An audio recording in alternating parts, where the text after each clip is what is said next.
Hi అండి అందరికీ. నేనైతే వాట్సాప్‌లో కొన్ని మోడల్స్ ఏమైనా కొత్తగా పుట్టినట్టయితే వాటిని నేను వాట్సాప్‌లో పెట్టుకుంటాను అనమాట. తెలిసిన వాళ్ళకి షేర్ అయితాయని. అయితే నన్ను ఒక ఆమె అడిగింది, ఓన్లీ డిజైన్సే అవి పెడతా ఉంటావు, రేట్స్ ఏం పెట్టవు, రేట్స్ తెలియకుండా ఎట్లా కుట్టించుకుంటారు అని అడిగిందనమాట నన్ను. అయితే ఎవరి ఏరియాలను బట్టి వాళ్ళు తీసుకుంటారండి. నేనున్న ఏరియాలను బట్టి తీసుకుంటాను. అందరూ ఒకేలా ఇవ్వాలంటే ఇవ్వరు కదా! వాళ్ళు వాళ్ళ ఏరియాలను బట్టి తీసుకుంటారు. అందుకే నేనైతే రేటు మెన్షన్ చేయను.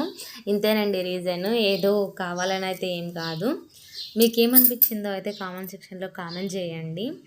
మీరు కూడా ఇంతేనా? రేట్స్ ఏమైనా చెప్తారా? మీ దగ్గర ఉన్న వాళ్ళు ఎప్పుడైనా ఇలా అడిగారా? చెప్పండి. నేనైతే కావాలని అయితే కాదండి. రేట్స్ చెప్పడం వల్ల ముందే వాళ్ళు డిసైడ్ అయిపోతారు కదా! ఇంత రేటా? లేదా ఇంత తక్కువనా? అనేది వాళ్ళకనిపిస్తది కదా! అందుకోసం అనేది నేను రేట్ చెప్పను.